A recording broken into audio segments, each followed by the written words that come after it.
C'est quoi la révolution numérique? D'abord, bon, c'est pas une révolution, c'est un changement de paradigme. Jusqu'à il y a quelques En débat années, cette année à l'Assemblée générale de l'ASCAP, la question de l'impact du numérique sur les entreprises. que s'invente. Et pourquoi un thème sur le numérique? Justement pour dire, attention, le monde il bouge, vous transposez-vous là-dedans, intégrez cette notion de manière à pouvoir vous positionner dans les meilleures situations possibles.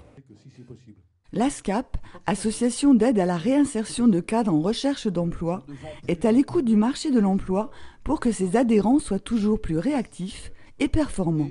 En 2013, il est de 9 points. Ça permet de vraiment prendre conscience que le numérique est fondamental et en étant en recherche d'emploi, on va être amené à être dans des entreprises qui vont aussi être confrontées à cette problématique ou à cette évolution et il faut savoir l'accompagner. L'avenir du chercheur d'emploi, c'est le réseau, le réseau, le réseau, le réseau. Donc effectivement, aujourd'hui, l'informatique, le numérique, puisque c'était le sujet, ça apporte vraiment, pour la constitution de son réseau, je pense qu'il n'y a pas meilleur outil aujourd'hui. Communication sur le numérique, retour d'expérience des chefs d'entreprise partenaires de l'association. Ce débat a rebattu quelques cartes. Moi, je recrute des gens qui ont Bac+10, Bac+12, qui ont été formatés pour savoir et communiquer le savoir. Et aujourd'hui, je leur dis de plus en plus, ce que je vous demande, ce n'est pas de savoir, puisque l'information est disponible, c'est d'expliquer à l'environnement le savoir, puisque effectivement la personne peut elle-même récupérer l'information. Par contre, il n'est pas certain qu'elle ait compris. Donc vérifions que l'information est compréhensible. On a parlé de ce qu'on peut faire chez soi sur Internet. Et puis alors, ça va à une vitesse exponentielle qui fait que, en gros, on va dire, un client sur deux venait une fois par mois en agence il y a 10 ans. Maintenant, moins de 2 sur 10 viennent une fois par mois en agence.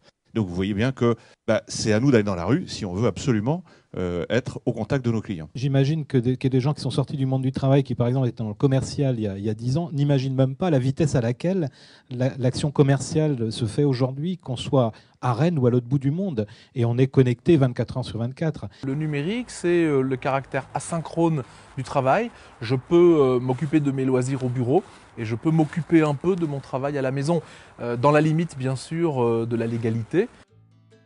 Autre temps fort de cette rencontre, la parole est aux acteurs de l'association, entreprises partenaires, adhérents et animateurs. Je vends l'ASCAP avec la belle structure que vous avez vue tout à l'heure.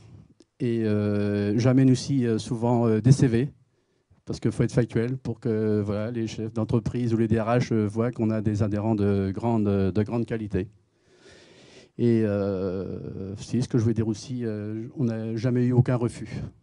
On arrive à une certaine position dans l'entreprise, on a tendance à dire par mérite, il y a aussi beaucoup de chance et des rencontres et des gens qui nous ont aidés à un moment donné. Et on trouve légitime, quand on en a la possibilité, de pouvoir rendre, effectivement. Ce que je suis venue trouver à l'ASCAP, c'est une équipe qui nous coach, entre guillemets, qui nous donne les outils pour trouver du travail. Parce que c'est vrai que quand on arrive à un entretien et qu'on ne sait pas se présenter, je pense qu'on a peu de chances d'être convoqué au deuxième. Donc déjà, on nous apprend à nous présenter. Quand on se présente la première fois à l'ASCAP, on se dit quelle catastrophe. Et au fur et à mesure, je pense qu'on acquiert un peu de confiance en soi. Et puis surtout, on est une équipe soudée. Donc quand ça va pas, on a des copains et des copines qui nous boostent. Et voilà. L'aide aux cadres en recherche d'emploi, c'est aussi quelques chiffres frappants. Cette année, pour 211 adhérents, le taux de retour à l'emploi est de 67%, soit 10% de plus que l'an dernier. Nos différentes prestations représentent 249 heures d'intervention. Depuis 12 ans, l'ASCAP forme également un public étudiant à la recherche d'un premier emploi. Cette année, cela concerne 600 jeunes et 20 diplômes différents, et l'on constate une augmentation constante de la demande d'ateliers audiovisuels. Évoluer dans ces propositions de formation, coller aux nouvelles formes de recrutement, c'est ce qu'attendent les adhérents de l'ASCAP. À l'étude, 2 nouveaux ateliers de préparation aux entretiens d'embauche, en vidéo et au téléphone. Aujourd'hui, il y a 50% des personnes qui ont candidaté qui sont d'abord contactées d'une manière téléphonique et qui est malheureusement une épreuve éliminatoire. Hein. Donc de l'importance quand même qu'ils se préparent à cela, qu'ils ne s'acceptent pas les entretiens téléphoniques n'importe comment. Hein, et ça se prépare, je l'ai dit également, un sourire ça s'entend, ça se voit. Hein, une expression joyeuse ça se voit, la motivation ça s'entend au téléphone. L'Assemblée générale, c'est la rencontre entre l'association et ses adhérents et aussi le bon moment pour rappeler les fondamentaux de l'ASCAP. Dynamisme, convivialité et écoute de l'autre.